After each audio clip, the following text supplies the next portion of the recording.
is Brittany Lewis. I'm a professional graphic designer and illustrator, and Sundays is the day that I work on my dream project, the Cosmic Gateways Tarot. And this Sunday, we're picking up with the 5 of Cups of this project. So before we get into our live stream, if you guys would do me a huge favor and hit the like button. If you like to see live creation videos and artistic videos, that helps me out a lot. And I do have a goal of reaching 1,000 subscribers, so I would love to have you on board. Love to have you watch and witness the journey of completing this project, as well as other artistic endeavors as we move forward. Now, if you are interested in purchasing art for yourself, there are going to be some links and things like that down in the description, and so you'll find all of the information there. And if you are thinking of working with me, or you have a project that you think I would be a great fit for, there are going to be some links for how you can reach out for that. So hey TN lady, I'm so happy to see you in the chat. I hope you guys are having a good week. It's been a great week. I have gotten back outside since the sun is shining, so I'm really happy about that. Went to a photography club yesterday, which was a whole lot of fun, and I'll talk to you guys a little bit about that here in a bit, and just some of my reflections as I sort of move through those, just exploring different modes of creativity. I find myself being drawn to different visual languages, and all of it is really a visual language, and so I'm really excited and inspired. I'm always inspired anytime I go to photography club and like get to hang out with so many really cool people and meet really cool people and all of that. So before we get into any of that, again, we're going to be working on the 5 of Cups now. I had every intention in the world to have this particular image finished by today, so that we'll be working on the 5 of Wands to get that one finished to move on to the next 2 cards. I did not, I guess obviously. However, I do have only one aspect of this image left to complete. So what I'll do here is just kind of show you guys what it's looking like, what the story behind this image is, and where we left off. So I did work on it Wednesday during our Bring Your Own project. I got about an hour's worth of work done. I worked on the background, added some splashes and things like that to the atmosphere. And so let me zoom into this. So as a broad perspective, this image is an image that tells the story of grief through spilled cups and a person who is hyper fixated or completely fixated on the cups that are spilled, right? So she's really worried about, in this case, wine. Think spilled milk. She is very much focused on the accident. She's focused on what has happened. She is sort of feeling this loss, feeling shame, all of those things. That goes along with the meaning of the traditional meaning of this particular card. Now, in the original source material, which comes from the Rider-Waite-Smith, the original card shows a person in a cloak, and again they have 3 spilled cups, 2 behind them, and then a pathway to a village where maybe they can find more cups and there's other opportunities and things like that. I wanted to sort of spin that narrative a little bit and give it a more modern take, and put it in a much more modern scenario, where instead of that person being outside and cloaked and sort of with their face hidden literally, I wanted it to feel more real and more like an actual sort of scenario. So I placed my character on the floor with these spilled cups. She again is hyper fixated on the accident, on the mess that's been made, on the loss of the wine in these 3 cups. But if she changes her perspective, if she just stands up, she'll have access to 2 additional cups. She'll also have access to other treasures and things like that she has on the display case. Now, on the display case, I have some elements. Different things mean different elements on the display case mean different things. Some are purely decorative. Some of them point to peace and tranquility. Others point to prosperity. Other things point to things like fertility, which isn't necessarily just tied to the reproduction of or creating human beings, but sort of the fertility and the conception of ideas and bringing those things into reality. So she has, in theory, access to those things. Now, they are behind the bar, sure enough, but we can assume because they're behind the bar and she's in front of it, that she probably does have a way to get back behind the bar to access those things, but she can at least view them, right? So that is the story behind this card. Now, when we started on this one, I worked on the background. I wanted to sort of work my way forward. That is just how I organize my layers, and I think in this case that was probably the best idea. People tend not to take very long, but I knew that I was going to be spending quite a bit of time and just sort of developing different aspects of this image. So again, some of these items are purely for decoration. For some of them do have significance in meaning that can be added to the translation of these cards for the readers. So I worked on that, gave the background and the walls some textures, the bar some texture, and then this past Wednesday we worked on the front of the bar. Now I did add the spill to the ground. I also wanted to add some implications of that spill on the wall, right? I wanted to do that as well. Now there are some small tweaks and things like that I'll add, and it may just be nuance and may not even be something that people viewing this card would notice. However, just just to push myself towards making sure that I am creating the best possible end result in this illustration. There are a couple of things that I will work on just to sort of tie everything together and make them make sense in the best possible way. So specifically, the cups. So these cups come from the Two of Cups, which was a card that I completed in 2024. And I just copied and pasted them over, right? So I didn't do really a whole lot of tweaking or anything like that to the cups. I just copied them and pasted them over to this particular card. Now, the issue with that is that the cups are colored in a way that matches the lighting of the Two of Cups. They're not necessarily colored in a way that matches the lighting of this scene. So I will have to make some adjustments in terms of reflective light, making sure that it makes sense. So I'll give you a great example. So we have these two cups that are side by side. They kind of go from dark all the way to this really bright yellow. But in real life, if we had these two cups side by side, one would have a inclination of sort of the bounce light from the left cup, but the right cup would have the reflection of the right cup in a sort of a darker streak. So just tweaks like that I'll kind of do just to finish and polish up this image. This cup as well, this looks like it may be somewhat up under the bar top, so I'll add just an inclination of like a shadow on the same bright side. Same as down at the bottom. The cup that's in the background here needs just a little bit of a shadow just to kind of give us an idea of where this is. Now I did some tweaking on the foremost cup so we can kind of see the shadow of the stool bar, right? So that makes sense, and I darkened up the bright side because it is actually up under the stool. So we'll kind of take the same amount of time and the care to make sure that I do that with those. But I'm not gonna take this card further than today, so regardless to whether we finish it today on live or if I finish it after live, which is very likely going to be the case, it's gonna get finished today. Right, so we can move on to the next set of cards. So beyond this card and the Five of Wands, I have the Five of Swords and Pentacles left to do. And that'll be the end of the fives, and we'll move on to the sixes. Prior to beginning this particular set of cards, I did take some time to sort of plan out the next cards. I do not have full sketches for them, but I do have thumbnails. So I'm real excited to just get moving. You know what I mean? Get these 15 to 18 cards. But 15 for sure will be the primary goal, to get those done for this year so that we can move forward. And hopefully next year will be the last year on the illustrations for this particular project. And then the ball is going to be moving real fast to get this out. Right?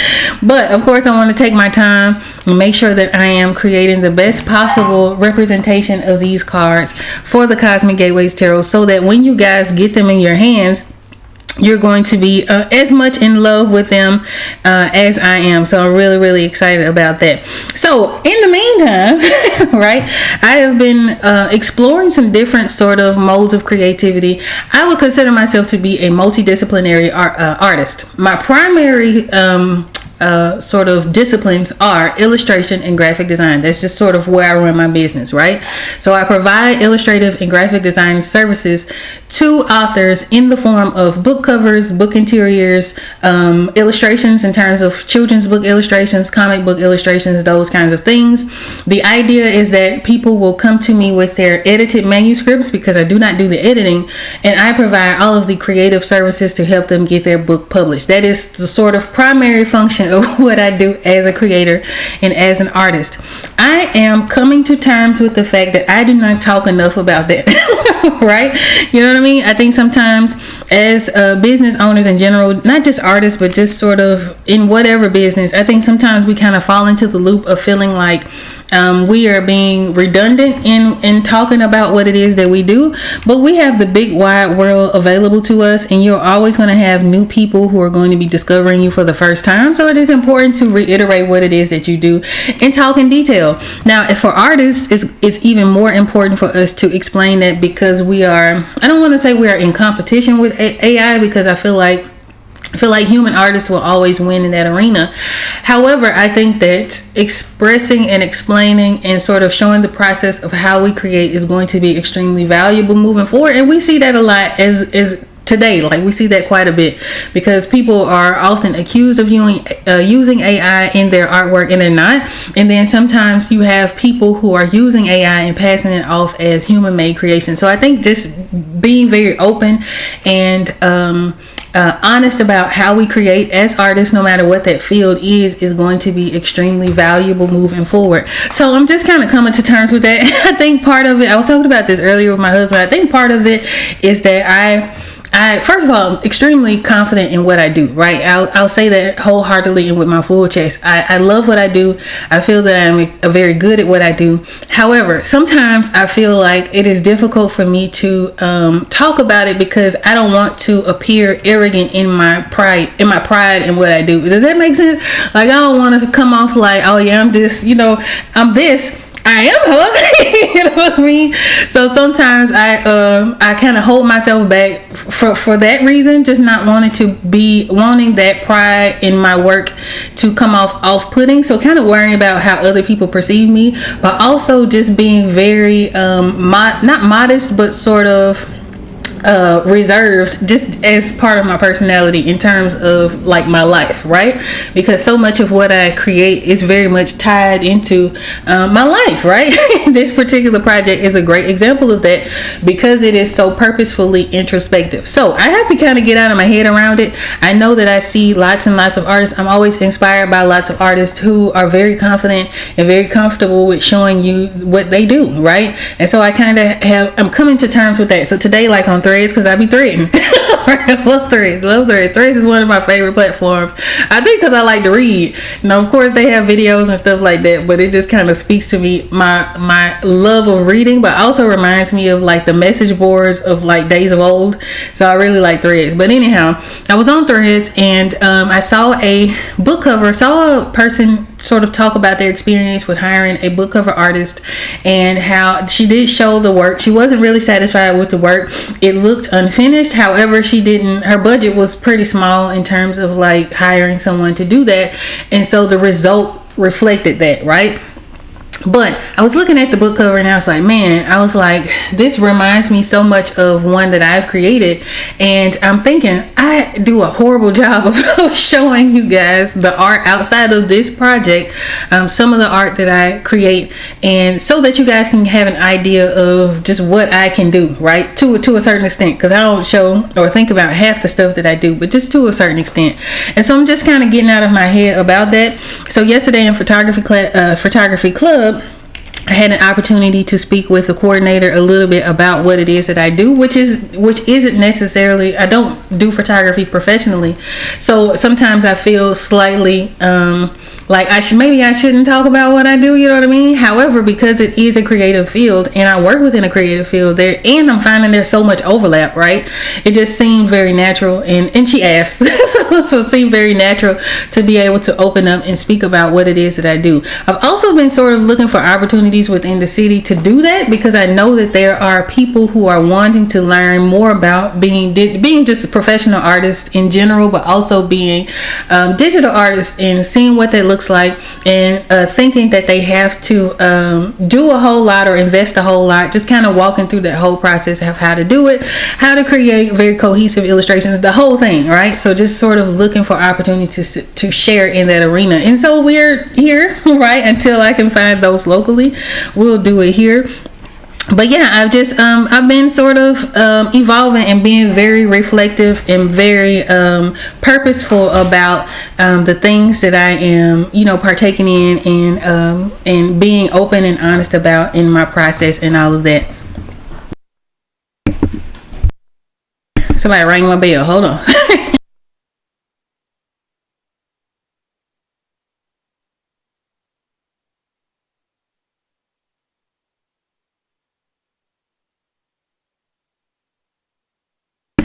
So yeah, that's been my week so far. And again, it's really nice to be in a space with other creatives, because that sort of inspires me, even out in different fields, right? That gives me an opportunity to sort of hear other people's perspectives and how they create, and then I can just kind of use that in the way that I create. So with photography club, has been really nice. I actually, again, that's something I always view as a hobby. I don't really see myself as a photographer or anything like that. But then I got to thinking, I was like, man, it started for me in college, where I used to take images for my references. So I think I have still some film prints, right, from pictures that I would take, so that I would have something to paint or something to incorporate into my graphic design. So I actually create my own references.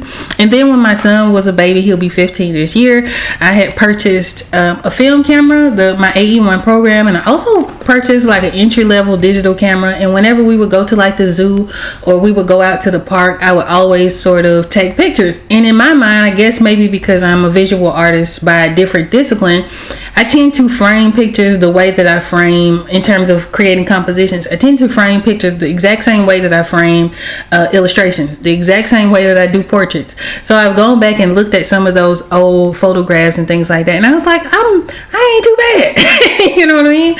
So it's just nice to be again around other creatives, and in that particular space is very welcoming, because everyone is at a different level. Most people there are beginners in the field, or are hobbyists and things like that.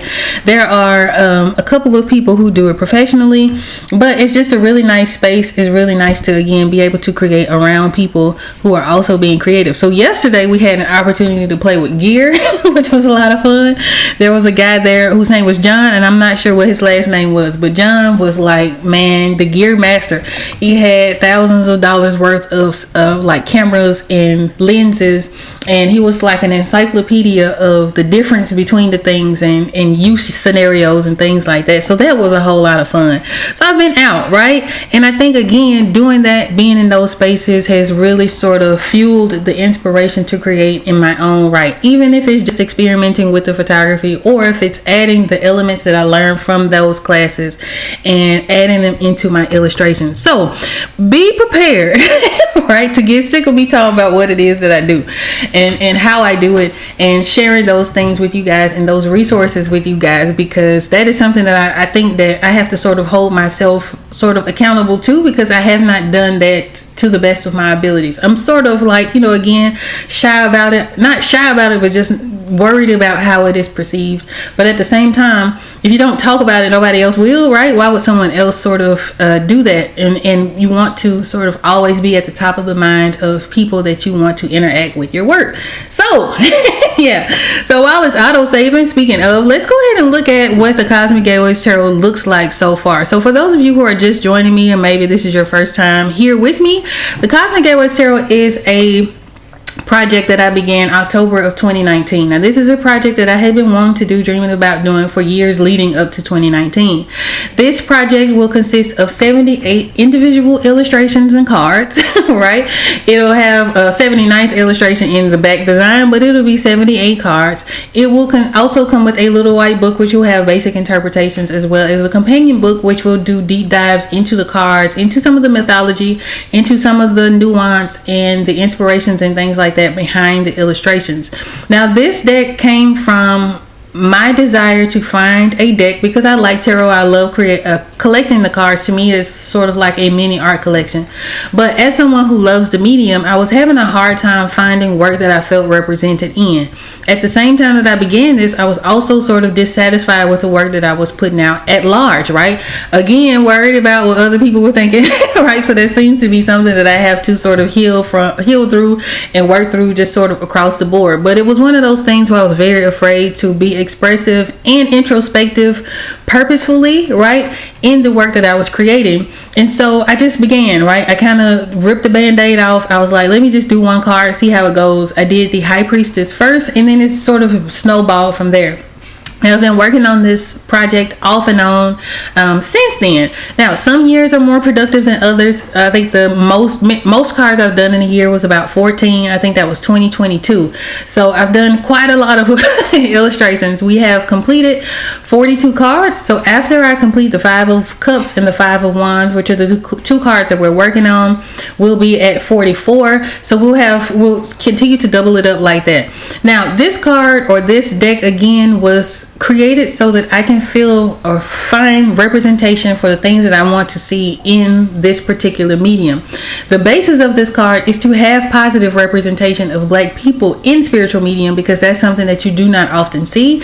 And in my personal opinion, that is has a huge correlation in sort of the momentum of a people, right? Because if you cannot see yourself as something greater, it's difficult to if you can't see someone that looks like you in a greater situation, it is difficult for you to imagine yourself in that space. So I wanted to sort of make my own little drop in the bucket in that realm. Now, there is a huge void when it comes to this, even to this day. And again, I started this deck in 2019. There have been a couple of projects come along where I feel like we're getting better at seeing more positive images in this space of Black people, but it is still something that is there's such a huge void that it's not even funny, right? So I've been spending the last few years to work on this. Hopefully it'll be another couple of years. Probably by the end of next year we'll be done with the illustrations, and then we'll move on to print and getting that together. So some of you guys have been here with me from the beginning. Some of you guys have discovered me somewhere along the way, and some of you guys are here brand new. So that is just sort of the gist of this story. You'll hear me talk about it a whole lot. There are some other videos that I have done about some of the hidden symbolism in the cards. Ultimately, this deck encompasses a lot of things. Of course, the positive representation, but also it is a nod to Afrofuturism. It is a nod to science fiction, because those are things that I enjoy. Again, I wanted to create something that was representative of the things that I wanted to see in this medium. And so that is something that I encourage you guys to do. If you are creating something, or if you're thinking about something, if you're finding something is missing from sort of your media consumption, and you have the ability to work on that, right? Create the thing that you want to see. So that is what we're doing. Now, again, this has been definitely a labor of love, and it has taken me quite a lot longer than I thought it would. When I went into this project initially, I was super overly confident. I was so overconfident, man. It was like I was seeing cards come out. Now, I had been following a couple of decks up to that point, and I knew that they took about a couple of years to be finished. I remember listening to a podcast with Bridget Esselmont, who runs the website Biddy Tarot. She has the Biddy Tarot community and all of that. And she interviewed the artist for her deck, Everyday Tarot. And that artist was like, well, yeah, I knocked it out in like 6 months. Now, granted, the style of those cards is a little bit pared down, so it's much more simplified. There aren't as many details. There are no like shading or anything like that. So I can kind of see her finishing that in 6 months. So I'm thinking, I'm watching people knock out decks in 2 years. I'm watching folks knock out decks in 6 months. I'm thinking somewhere between 6 months and 2 years, I'm golden. And of course, it has taken me so much longer than that. But in that, even though sometimes through the process, I've sort of gone through every emotion I can name when it comes to finishing something like this, from fear to uncertainty to pride to joy to excitement and all of those different things. I have had moments where I was like, oh my goodness, maybe there's something wrong with me because it is taking me so long.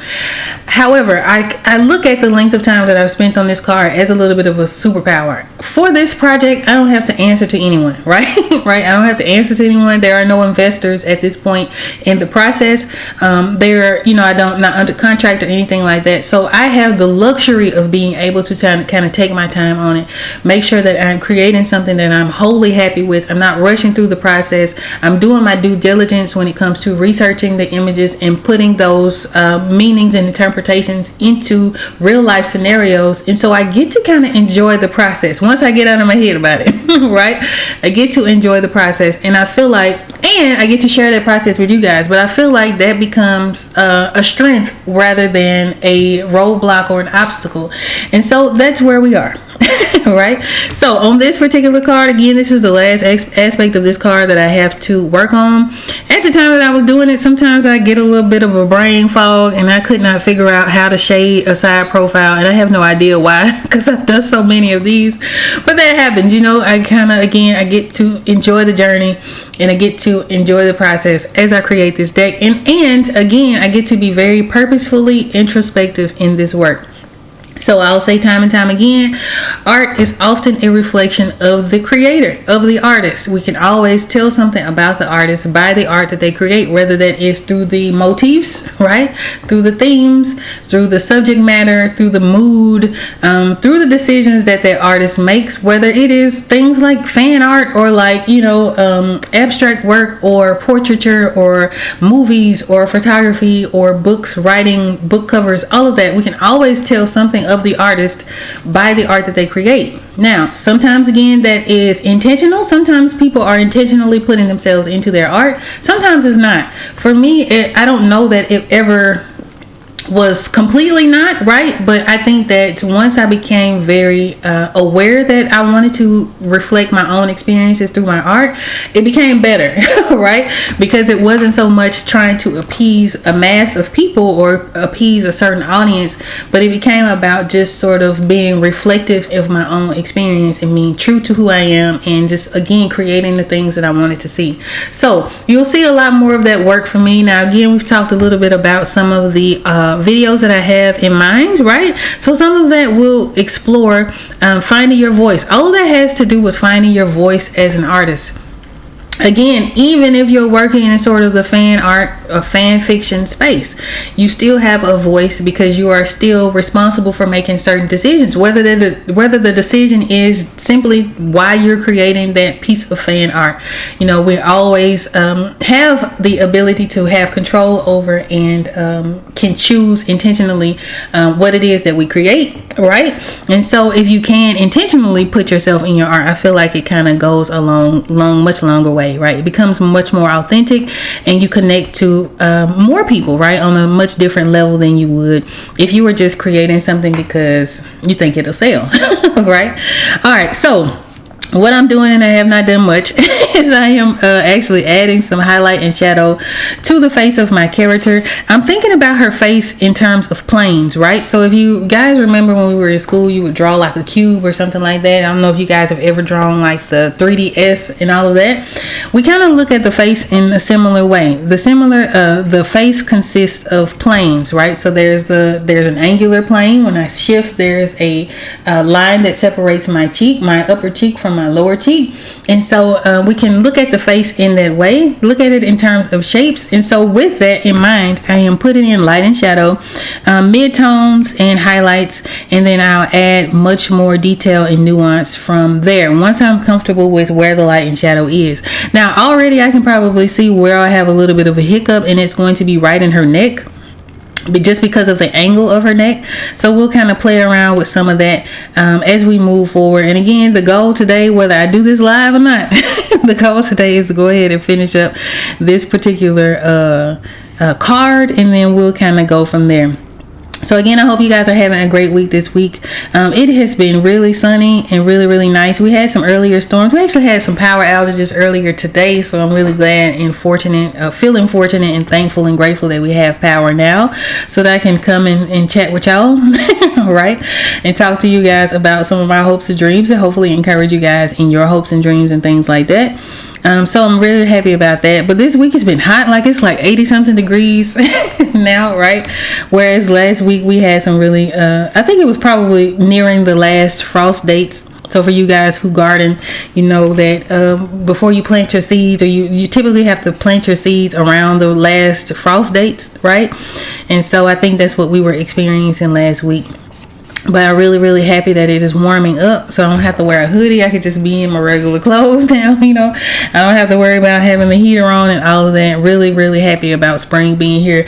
It is one of my favorite seasons. I always enjoy the mid seasons, right? So I don't really like the extremes, the summers and the winters where the weather is so extreme.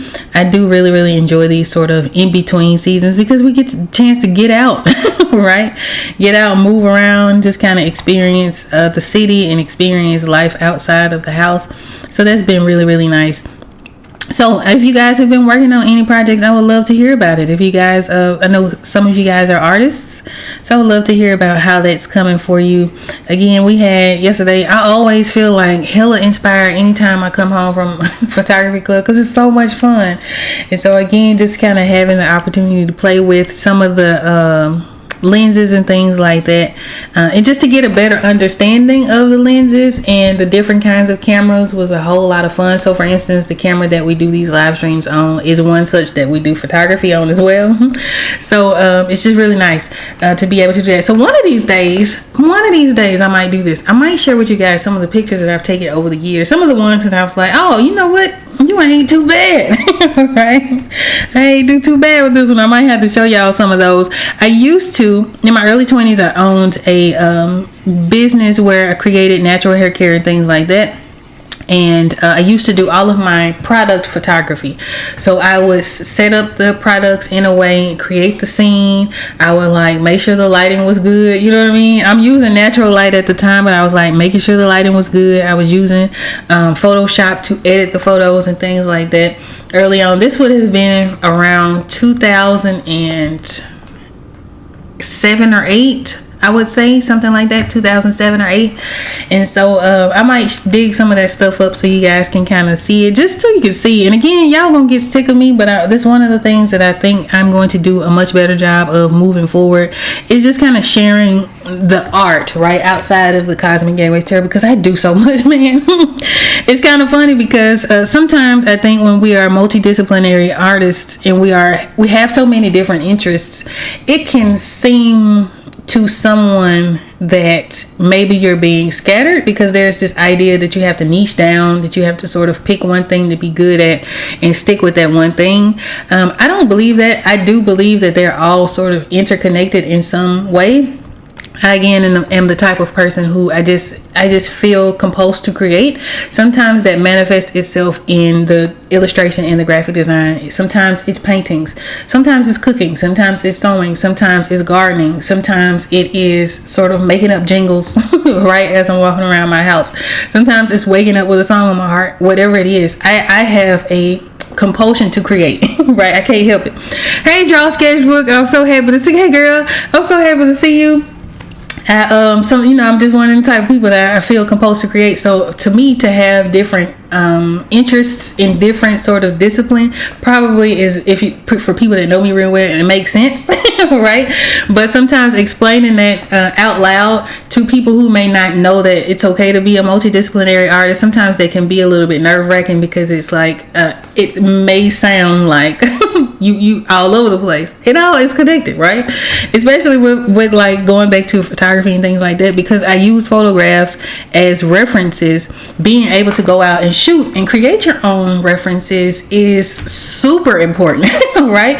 It's not necessary because there are images and things like that you can use freely through avenues such as Pexels, and you'll have royalty-free databases of images that you can use, right, that are available to you. You can also license things like that. But if you can go out and like take your own pictures, if you can create your own poses, then you don't have to worry about any of that. So it does have its place, right? I'm also learning about the connection between photography and cinematography, because in cinematography you have what is called a director of photography. So for the woman who won for Sinners, who was the cinematographer, she's technically the director of photography. She is the person who is in charge of setting up shots for the film, deciding the lighting, which was one of the things that I asked the presenter yesterday, because his function in film is a director of photography. So I was curious to know. He explained to me that there is a lighting person, but you as the director of photography are in charge of deciding what that lighting looks like. So if it's we're doing something moody, you might have low lights, right? You may Draw Sketchbook. Draw Sketchbook says variety is what makes life interesting. Listen, I tell you what, I remember going to a talk where the person was in, and he made some solid points, right, based on what he was talking about. This was at How Design Live 2023, and I don't recall the author's name, but his whole presentation presentation was about niching down, right? And so having a specialty and being the master of that specialty. And so when you go into business, people are looking for that specialty. He made some valid points, right? He made some extremely valid points, and I can see sort of where his mind was going in that way. And I think that that works on some levels, right? But for a lot of artists, we like to try stuff. You know what I mean? We like to try stuff. A lot of times you'll go to exhibitions and things like that, and the artist, whether it's a painter or sculptor, sometimes will have paintings and sculptures that they create, right? So there's a variety of art forms that they're exploring and expressing. So I wholeheartedly agree that variety is what makes life interesting.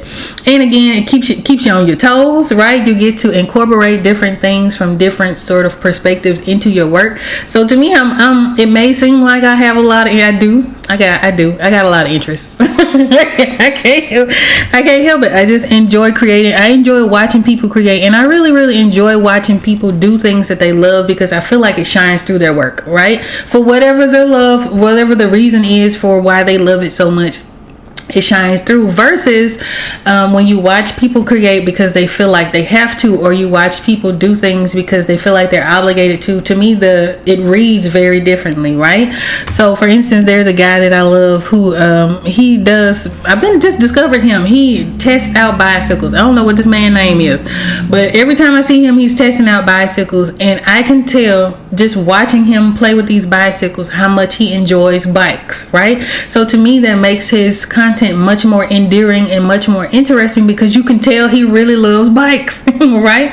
Whereas you'll find some people who are doing it because they feel like they're sort of in this trap and in this bubble, and they have to because that's what is expected of them, and they're afraid to sort of branch out. I felt the same way before starting this project. I felt like because I had done so much fan art up to that point, or I was working on portraits for clients, and then in the graphic design realm, a lot of that dealt with like logos and stuff like that. So anytime I would share something, it would either be fan art, right? It would be portrait commissions, or it would be logo commissions. Those were the primary things that I would share. And so when it became time for me to actually be like really expressive and purposeful about the different things that I had interest in that wasn't related to any of the things that I shared previously, it was nerve-wracking, right? But it had gotten to a point where I just could not force myself to continue without finding some kind of balance. If I was going to decide, if I would have decided to move forward with sharing fan art and things like that, I also wanted to make sure that I was balancing that out with things that I actually enjoyed. Now, I haven't done a lot of fan art lately. I'm trying to think of the last thing I did. It's been a long time. Maybe low pan, and that was 24. I think I did that illustration. So I haven't done as much of it lately as I had at one point. I'm not going to stop doing it if I feel compelled to do so. So for instance, I have the marker video coming up with Sun Ra. To me, that's technically fan art, although it'll be me using those, just sort of experimenting with someone else's face in that medium. So, it has its place. You definitely want to find balance in the things that you create. But I think niching down, I don't know. I have mixed feelings, because I do see the point that particular presenter made in terms of being a specialist in whatever, right? But at the same time, I think that being sort of open to other things can kind of take you in different directions that you may not have otherwise experienced if you had not taken those chances and experimented and played and had fun with it and tried different things. So yeah, I don't know, and I'm gonna find that man's name. His presentation was fantastic, right? You know what I mean? I definitely saw where he was coming from and certainly saw his point of view. And I tend to do that. I tend to sort of acknowledge multiple points of view when I am sort of making my mind up about something. I'll try different things, right? If somebody's making sense to me, right? If you are offering advice and it makes sense, I'll try it. And I'll see if it works for me. If it does, cool, we'll keep it going. If not, then I'll know for sure that particular thing didn't work for me, right? Or I couldn't take it any further than where I am going. So speaking of, when I know that a lot of artists lately have been sort of struggling with just the change in the weather, right? When it comes to like dealing with AI and losing commissions and things like that.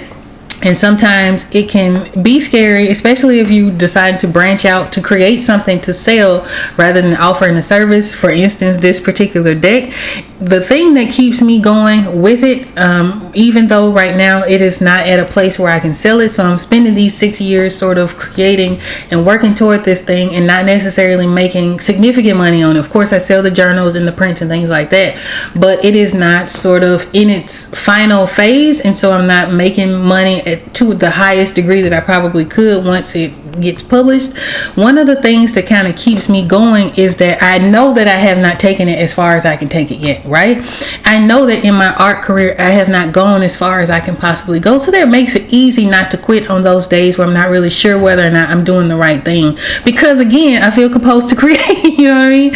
So it's a little bit harder for me to sort of walk away from it. Even in the time that I was looking for a job, it was still just, let me do this until I can afford to not do it.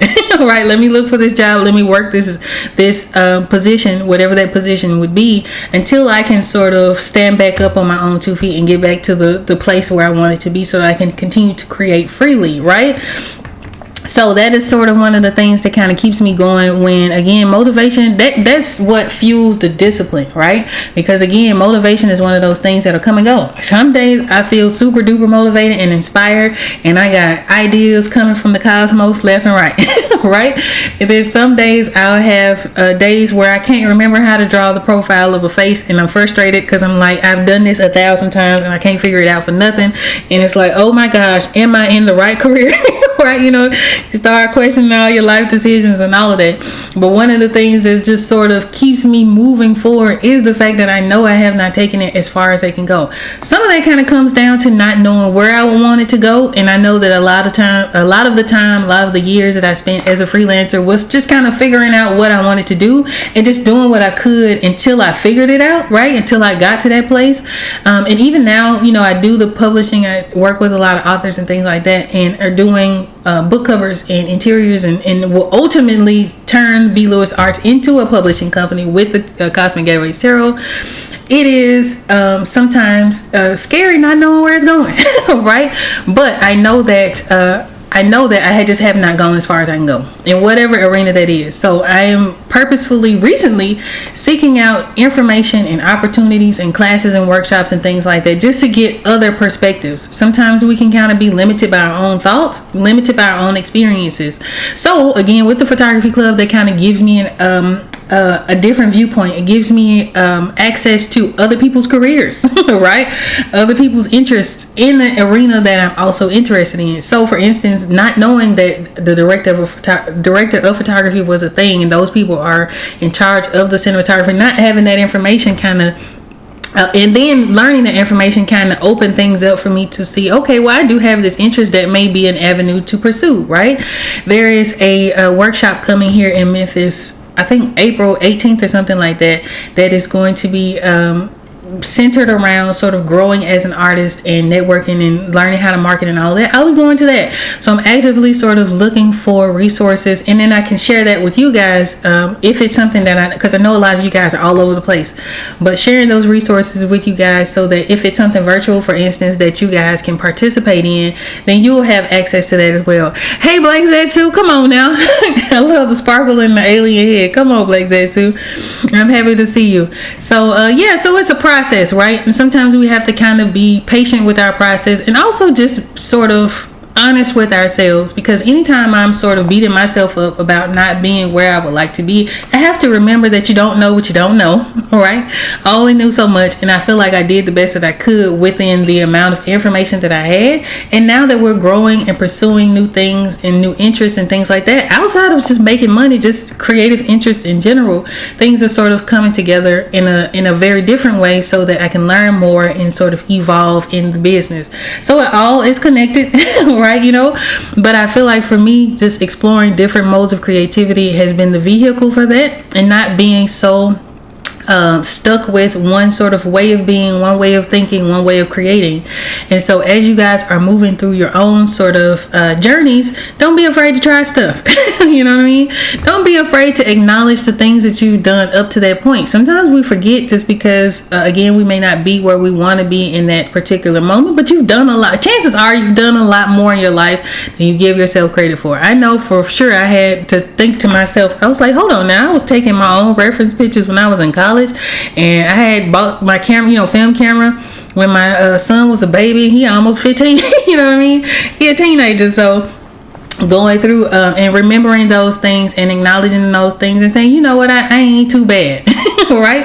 And then being brave enough to just talk about it.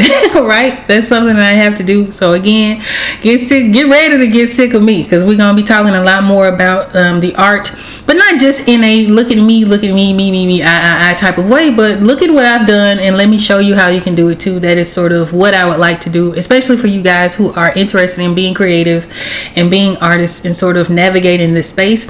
I have been, again, freelancing for a really long time. I don't have all the answers. I'm still learning. I'm still growing. I'm still open to learning and still open to growing and all of those things. So I'm very thankful that I'm able to share those experiences with you guys so that you can learn from it. You can try it. If it works for you, that's great. If not, if you find something else that works for you, feel free to share it. You know what I mean?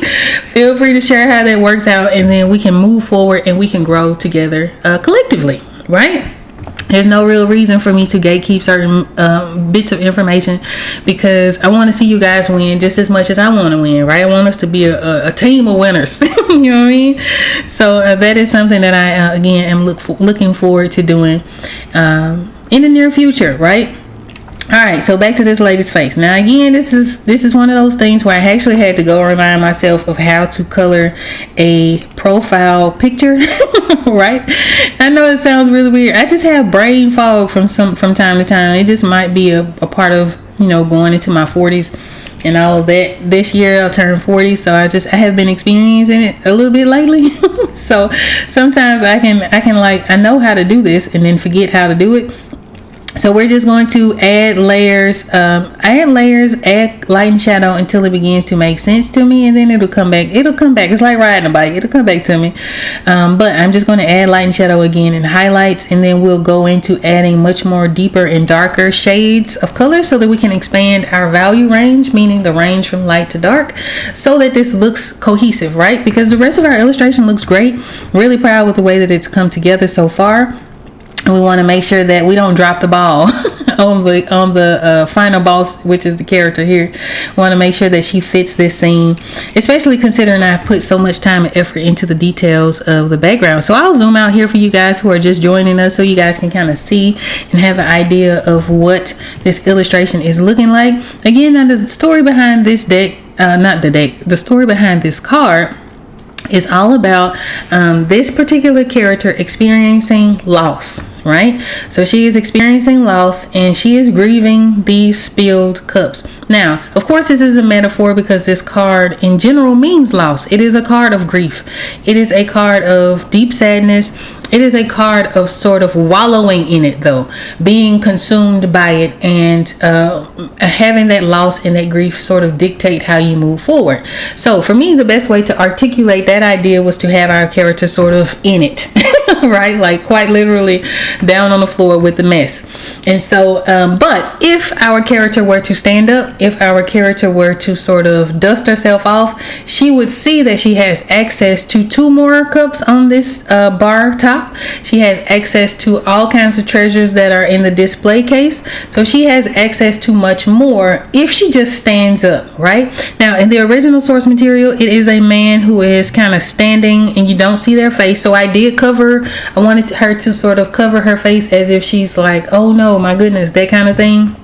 Didn't want to do that, but I wanted you to read her face. I wanted you to kind of see and read the emotion on her face, as well as in her body language. So for those of you guys who are, I was gonna say, for those of you guys who are watching this horizontal and not vertical, but we're not streaming vertical today, we're streaming only horizontal. So this is in the reference panel, the original card that I am sort of drawing reference from, right? Now this comes to us from Pamela Coleman Smith, who is the illustrator of the Rider-Waite-Smith tarot deck. And in this, again, she depicts a person who is grieving or sort of sad and kind of covered and head down and slumped over and all of that. They're paying attention to these 3 cups, right? But if they turn around, there's a path behind them. That path leads to a village. There are also 2 other cups that they can sort of draw their attention to, can pay their attention. There's a win available for them, but they're focused too much on the loss. there's also access to much more. There's the idea of access to much more because across the river is a village. There's a bridge that they can access as well. That'll get them there, right? So I wanted to use a similar sort of, tell a similar story but modernize it a bit, and that's kind of how it happens when I'm playing these cards. Anytime I'm playing these cards, I usually know sort of the baseline meaning of the card. If I'm ever stuck, I really do a deep dive into it, but generally I'm researching these cards, got a good idea for what they mean, and then I will ask myself, what would that look like today? Right? What would that look like if I experienced it, or have I experienced something like that, and sort of move through creating the illustration in that way. That way, again, I'm being purposefully introspective. I'm also being very intentional about how I create the cards, and then I'm just updating them, right? So Black Setsu says, question, do you feel any different about your tarot deck now than when you first began creating it? Let's see. I feel much more excited about it now. I feel a little more focused about it now. Now, when I first began it, again, I ain't had no plan. You know what I mean? I was super excited. I was also very overly confident about how long it would take me to get done, and I underestimated the amount of work in terms of research and development when it came to those cards. And now I feel like I just have a much more realistic view about how long things take, what I need to do in order to create a card that I'm happy with, or create a deck that I'm happy with. But in terms of like the overall feeling, I am probably just as excited now about it as I am then. I do have moments now where I'm like, man, oh my God, it is, I don't know if this is the right thing to do. I'm frustrated because, and this really, I don't know if this is directly tied to the tarot deck itself or just my art career in general, but I will have moments where I'm like, I hope this pans out. You know what I mean? Like, I'm putting a lot of thought and effort into this, and I really, really hope it pays off. So I do get into my head in that way. Whereas when I first started, stuff like that didn't even cross my mind because I just was excited to do it and happy to start and all of that. But the overall feeling of the card, I'm just as proud and just as excited about it now as I was then. Even more so because I feel like now I'm creating cards that I didn't even see 5-6 years ago. Right? I couldn't even visualize it. I couldn't even see it getting to this point. As a matter of fact, one of the habits that I had at that time is that I would start a lot of things and not finish it. It may have been that I started it and just didn't finish it and came back to it later, or I would start stuff and just not finish it in general. It would be just too much for me. It would be too overwhelming for me. I would feel, just all in my head, and a lot of it would be self-sabotage and all of that. This card has taught me a lot about follow through. This card has taught me a lot about sort of moving forward, keeping the focus, right? Being open to change, being open to creativity, and just kind of going with the flow. Right? So again, I used to be myself. I have gone through every emotion with this deck that I possibly can experience, and I will say it did teach me a lot about myself. But now I don't feel any different. I feel good about it. I feel very confident with the images. I feel very confident with the outcome most days. You know what I mean? I do again. I have my moments where I'm not real sure. But I try to move forward as best I can. So great question. Thank you so much, Black Zetsu. That's a good question. Yeah, it's been 6 years, right? So in that time, because it has been so long, and it's a long time to stay on one thing. It's a long time to stay on one thing, right? Especially coming from someone, like I said, who would start things because I would be overly ambitious, start things and not necessarily see them through to completion. This is one of those things that I can't give up on. You know what I mean? Again, going back to that compulsion to create, this is one of those things that I don't care. I think 2023, I completed one card. 24 came back, right? It may have taken me half the year to get back to creating it. Of course, it's not as black and white because there were other things going on. But 24, we started back working on it, and we've been rocking and rolling on it ever since. So this is one of those things, again, one of the things that kind of keeps me going is that the fact that I know I have not seen it through to its highest potential. Right? So to be able to do that and share those processes and answer you guys' question, I really appreciate that question. Being able to sort of go through the motions and be honest and open about the motions and honest and open about the process with you guys is sort of a pleasure. It's something I'm very, very grateful to do, and it helps me out a lot because, again, a lot of this stuff I'm talking out loud too, right? Talking it out loud to work through it. Sometimes we can have these thoughts as creatives, just as people and living life in general. Sometimes we can have all this stuff in our heads, right? And unless you talk it out loud, sometimes it's very difficult to sort of navigate those things, especially if you don't feel like you have anyone else to talk about it too. Right? So being able to share the process, share some of the struggles, share some of the wins with you guys. I really appreciate you all for being here, whether you're watching this live or the replay. So yeah, great question, thank you. All right, so what I've done on the skin is I have added her sort of iris. I'm going to add just a little bit of shadow behind it. I don't know yet how I want to shape the eye, but we're going to do it until it looks good to us. I'm also going to add a little bit of a implication of her eyebrows. Now, I don't have to go super duper detailed with this particular character because there's so much more going on in the card. I do want to make sure that I lean into her feeling, because that's going to add to the interpretation of the card. So when it comes to tarot, what is tarot, right? Tarot is a deck of cards, right, that is highly pictorial, meaning each card has a picture, such as this one that we see in our reference model, which usually consists of a number. Sometimes it'll be a name at the bottom, especially when it is of the major arcana, so think your larger archetypes. And then in the minors, you'll just usually have a number. Some people include the name. So for instance, we're working on the 5 of Cups. Some cards in different decks will say 5 of Cups, some may not.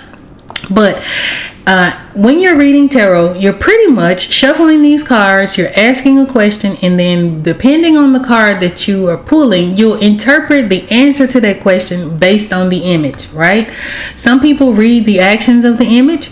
Some people will read and memorize sort of the meanings, because the cards have been around for so long. They generally have similar meanings across the board, and then each deck will have sort of a nuanced meaning or nuanced way of explaining those cards, just based on what they decide to draw in the images. Some people lean into the numerology because tarot encompasses numerology. Some people like to add astrology to it because it also encompasses that. But at the barest basics of reading tarot, you're interpreting images, right? So the same way that we can read something from an artist based on the art that they create, I can tell that Stephen King had some issues with abuse and things like that, whether he was a victim or the perpetrator of, just based on the fact that he writes about it a lot, right? I could tell that Ryan Coogler loves mythology and stories of the diaspora and blues culture and vampires and all of these different things, these nuances, just based on watching Zeners. You could tell something about the artist based on the art that they create. It works exactly the same way with tarot. You're just using an individual card, right? So as I'm explaining sort of the stories behind the card, the idea is that when someone is reading these cards, I want to make it as obvious as possible, but I also want to add elements that they can associate with their own experience to add to the interpretations of the cards. That's why I love the medium so much, right? I collect decks for that reason, because although again the cards have very similar baseline meanings, just sort of bearing witness to the choices that the artist makes across different decks that I own. I think I have over 20 something decks at this point, tarot, oracle, and Lenormand, and of course some playing cards and things like that. Each artist makes different decisions as they are exploring the meanings of these cards, and so you can interpret and you can tell something from those meanings. It's the exact same experience when you're going to museums. When I think we went to the Dixon recently, and there was a Basquiat painting there. It was a little small thing, and there were some other artists and things like that. But you can read something in that artwork. That is exactly the way the tarot works, right? If we take out the spookism, if we take out sort of the spiritualism, the mysticism, and all of that sort of surrounds the connotation of tarot, generally we're just interpreting the artwork the same way that you would if you were going to a museum, right? So as I am again planning the cards, I'm thinking about the stories behind the cards. I'm thinking about what this looks like in real life. So when I'm drawing people, such as this character that we're working on today, and I know that this card represents loss, and I know that it represents grief, and I know that it generally showcases someone who is consumed by the loss of something, I want to make sure that I capture that in her expression, right? I don't want her to just be sitting there like, you know what I mean? Because that contradicts the meaning of the card. So as I'm creating these cards, as you guys are creating your images and things like that, whatever your medium is, what do you want the reader? What do you want the reader? What do you want the viewer of your artwork? What do you want people to experience as they are viewing your art? And that is a question that sparked this whole thing for me. Back in, I want to say it was probably probably 2018. I had a interview with Black Canvas magazine. And it was a phone interview, right? And I pride myself on being able to interview well. I have gone through training and things like that. I'm good at a lot of stuff, right? So I can talk to people. And but the interviewer was asking me about my artwork. And again, at the time, it was all fan art. You know what I mean? It was all fan art. And he asked me a question that I did not have the answer to. And I'm talking about, I was like, I don't know. You know, he asked me, what do you hope people to would get from viewing your art? And I was like, man, I ain't got a clue. Like, I'm out here drawing Storm and Lopan from Big Trouble in Little China and Bruce Lee and this person and that person. I had no answer, but I was already in sort of the realm of wanting to do and to see and to experience more in my artwork. And so to me, that question and not being able to answer that question really was the catalyst to get me to be extremely introspective in the work that I create. And I want to do that moving forward, even if again it is fan art. I want to be able to, and I was doing it to be fair to myself. I was doing it to some degree in the fan art at that time. But moving forward, as I create, I want to make sure that I'm being very honest about my own experiences. Right? I do not feel comfortable creating art based on experiences that I didn't have because I can't connect to it. You know what I mean? I can have sympathy for it, but unless I can empathize with that situation, it would be difficult for me to create something that I cannot see myself in some way, right? It may not be a huge significant way. It may not be something like earth shattering and archetypal, experience or anything like that. But if I cannot see myself in that situation or in those people's shoes, then to me it is not fair for me to create work that represents those people. Does that make sense? So I want to make sure that moving forward in the art that I create, then I'm honest about it, right? I'm honest about my experience, and then to me that makes room for people who have had certain experiences to highlight their experiences in their art. And I think being honest and introspective and authentic in that way, for those people, I think will read a lot truer and ring a lot truer and connect more truly to the people who are making that kind of art. So again, for me, the Cosmic Gateways Tarot is just an example of me being very introspective, me being very deliberate and intentional about the work that I create. So I want to continue to do that. And now that we're sort of getting, and I say we're getting to the end, I still got 30 some cards to do, but I feel like I'm getting towards the end of the project because I'm more than halfway done with it. I am really thinking ahead, right? So I'm thinking about, okay, once this project is done, and I know that it's consumed a lot of years, I've worked on it for a lot of years. I want to make sure that I can still continue to move forward and still create and still have ideas come through that may be slightly different or just in a different arena that speak to something slightly different, so that I don't feel crazy, like stuck or like in a void or like I don't know what to create or what to say or what to do once this is done. So again, that's where some of those other videos are going to come into handy, and also where I can explore and share some other modes of creativity with you guys, so that after this project we still moving forward, right? Still representing myself in the best possible way and still creating the best possible art that I can. Now, I have been talking now for about an hour. So I really need to get this done. I'm going to add just a little bit more shadow to her face. I'll probably do under the nose. And then what we'll do is we will call it a stream, and I'll see you guys on Wednesday, because I want to make sure that I get this done. But again, whether you guys watching this live or the replay, I really appreciate you guys for being here. I want you guys to take a chance on yourself. Just explore stuff you want to explore, right? Because I don't know how old most of you are, but I know a lot of y'all are around my age. Y'all near 40, past 40, just under 40, right?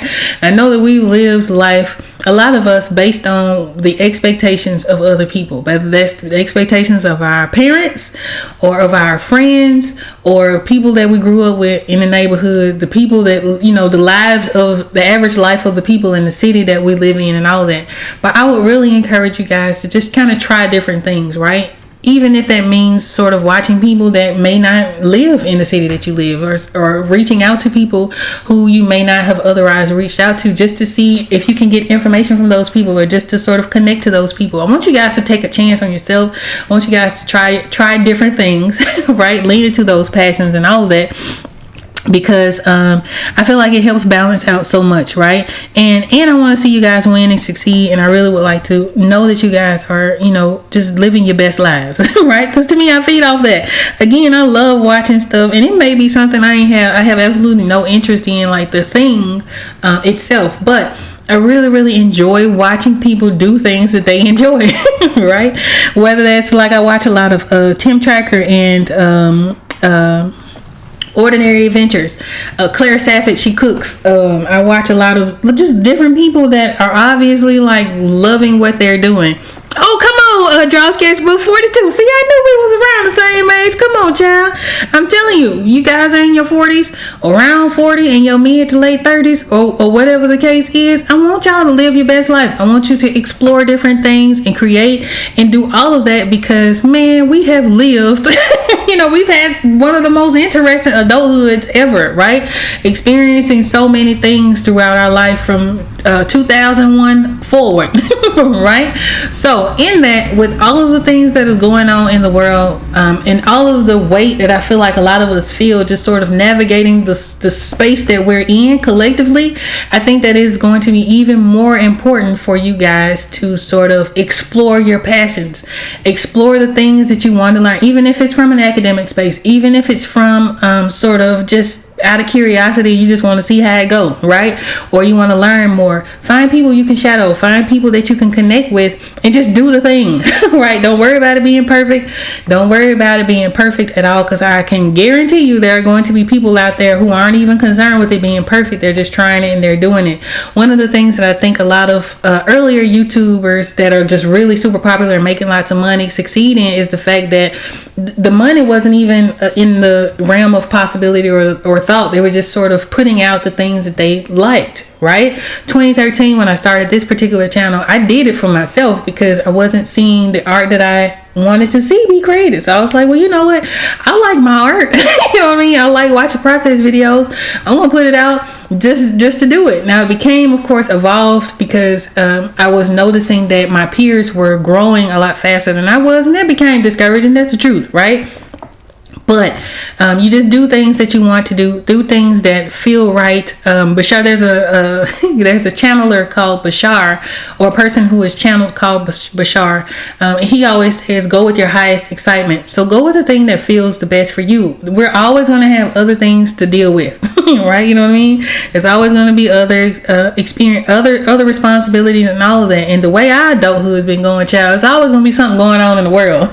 But you know what I mean? You want to make sure that you balance that out with things that you like, because to me that sort of makes all the difference in the world. So like last Sunday, for example, I was in a funk, and I don't know why or what was going on in the atmosphere, but for whatever reason I was just not in the best sort of headspace. But I enjoy streaming. Like I love doing this with y'all. I know it's only usually just a handful of us in here, but I just love being able to talk with you guys. I never would have guessed that I could talk for an hour about whatever, you know what I mean? But just doing that, and also just expressing that I was in a funk, you know what I mean? Made me feel so much better. It made me feel so much better, and it was something that I'm happy I did sort of push through it, and I did not allow that feeling, that sort of negative feeling, those negative thoughts, or any of that dictate how I move forward in that day. I felt them. You know what I mean? I felt them, and it is okay to feel it. It's okay to feel it. It's okay to acknowledge. It's okay to go through those motions. You just don't want it to consume you to the point where you can't move forward, right? Because if I had canceled that stream, which I thought about doing, if I had canceled it just because I'm in a headspace, right? Then that headspace would have won, as opposed to me leaning into the thing that I actually enjoy in that moment. And it was only for an hour, but that hour sort of turned things around for me in my own mental space. So you kind of have to adapt that. But yeah, I'm so glad. Go ahead on. So shout out to TN Lady, Miss Draw Sketchbook. I'm so happy to see you. Black Zesu, thank you guys so much for coming through. We're going to call it a live stream, and I promise I'm going to finish this today. I was supposed supposed to finish it Wednesday, child, but I don't know. Sometimes I get a little sidetracked, and again have other responsibilities and things like that. So it becomes, I get distracted is what it is. So I get distracted. But today we're going to finish this up. So that next Sunday we're either going to be working on the 5 of Wands, so we can go on and wrap that one up, or we'll be working on a brand new card. So I'm really excited about that. I'm holding myself to it. I'm saying it out loud so I can hold myself to it. But without further ado, if you guys like these types of live creation videos, please be sure to hit the like button, because I want to know that you guys like them, right? If there's something that you would like to see on this channel, let me know in the chat or in the comments below. I'll do my best to have that to make that happen, right? And if you have not yet subscribed, please hit the subscribe button, because I have a goal of reaching 1,000 subscribers, and I hope to see you guys on Wednesdays. Wednesdays is a much more co-working type of stream, so if you want to sort of work and study and just kind of hang out in the chat with me Wednesday, I'll be here at 12:45 p.m. Central Standard Time. So without further ado, thank you guys so much for joining in. Thank you so much. Look, auto saving is right on time. Thank you for stopping by in the chat. I really appreciate each and every one of you guys, and I hope to see you next week. Peace.